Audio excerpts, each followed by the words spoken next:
Welcome back to Real People, Real Opinions. My name is James Park. I'm Shannon Rockstad. Tell me a little bit about yourself.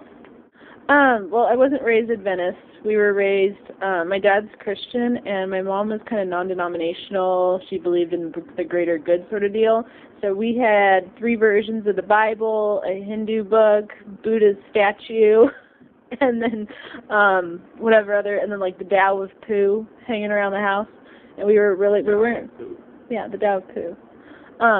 We weren't subjected to any sort of, my dad prayed when we had dinner together and stuff, and we celebrated Christmas versus anything else. We didn't celebrate Kwanzaa or anything, but we were never told what religion we were. We went to church with my cousins one time and a few times, and that was about it. How has the way you're raised affected your worldview? I think it's just affected it that I went more with my mom's way. Like, I believe in the greater good. I believe in God, but I don't believe God, has a specific book to him or her. It's more like, you got to do what's good. You got to follow the golden rule. How were you first introduced to Seventh-day Adventism? I went to a Pine Springs Christian camp, and I didn't even know it was Seventh-day Adventist. Like, later on I learned, I was like, oh, this is odd. We're doing Sabbath on Saturday. What is Sabbath? And then people would explain it because I'd ask questions, and they're like, you don't know, and I was like, I'm sorry. So. And when you first saw Adventists, what was your first impression? It was really interesting because they just took it like it was so normal, and I'm like, this is not normal. Like church on Saturday, and we're eating like veggie tofu stuff that's supposed to be chicken, and it doesn't taste like chicken, it's gross, And they were also like a weird happy, like a Prozac happy. They were like, hi, nice to meet you. Oh, you're a lost soul. Whoa, and I'm like, I'm a happy kid, leave me alone. What kind of SDA church were you introduced to? Was it liberal or conservative? It was really liberal. Some people would come to church in their pajamas. Did you ever become a baptized member of the SDA church?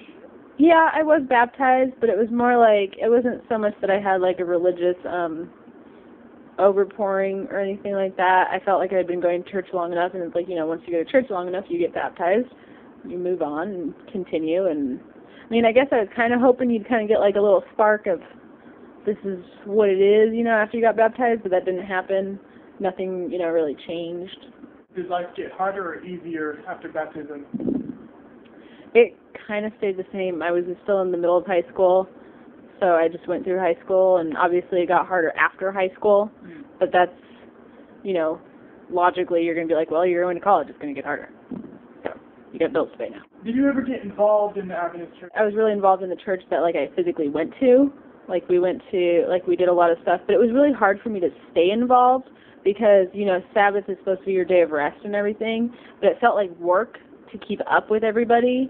I was like, this is supposed to be the day of rest, and I'm working and putting on events for people, and I'd rather be home sleeping than taking care of, sometimes I would babysit all these little kids and stuff, and, we'd sing songs and everything, and I'd be like, this is work. Even if it was without, an event one day, we'd go to church, he'd be talking, and I was like, yay, singing, and then after that, you could just kind of go to sleep. Were you fulfilled by your SDA experience? No. It wasn't really explained, You can call the SDA in California, bad salespeople. They don't draw you in and then explain a little bit and then draw you in some more and explain some more. They just sort of, here's what it is. How did your life change after becoming an Adventist? I had a routine on Saturday. I'd get up, go to church, hang out with people, stuff like that. So I was a vegetarian for a long time because of that. And I felt guilty all the time about a lot of stuff that I had never felt guilty before. Because they're like, oh, you need to ask God forgiveness for your sins. And I was like, well, what sins? And they were like, this, and this. And I was like, oh. I didn't feel guilty that I committed them. I felt guilty because I was like, man, now I'm going to have to go and pretend I didn't do all this stuff, and that's lying. It's another thing on top of everything else. So it was like a constant, it was a ritualistic guilt trip, subconsciously. Adventism, is that a scam? Yeah. Adventism is the pyramid scheme of Christianity sort of deal. So, and then religion period is the biggest sales scam ever to me, because even in the 1800s they're selling, or who knows when. It was like still medieval times. They were selling indulgences. You know, the church, like, they take advantage of uneducated people. And if you're educated, you're up high in the church and you get the money and you're blessed by God. But if you're not, pray harder. What do you think of Adventists now? Adventism is very brainwashing.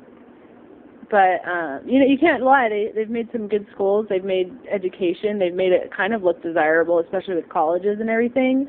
But I definitely have a Prozac happy. You know, behind closed doors, it's not real.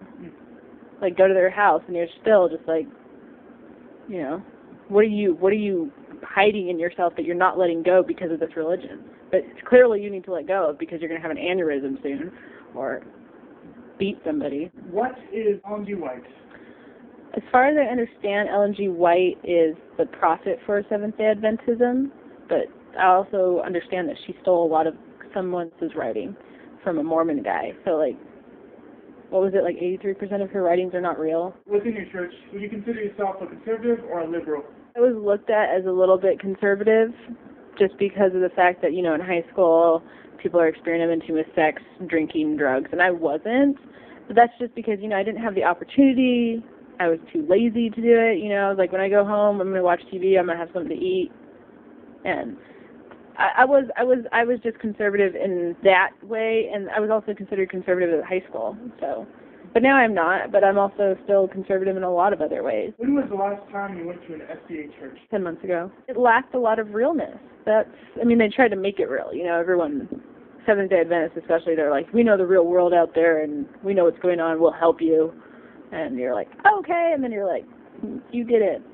So, yeah, now I'm hungry. Thank you, Shannon, for your time, and I just want to thank you for being vulnerable, putting yourself out here, and this is real people, real opinions. And Shannon, do you have anything else to say to the people out there? Be objective to any religion, be objective to anything that promises you more than what's, you know, offered, or what you think is realistic. So accept the blessings you have in life and treasure those, but, you know, don't go searching for anything crazy unless you think you yourself can do it. So, yeah.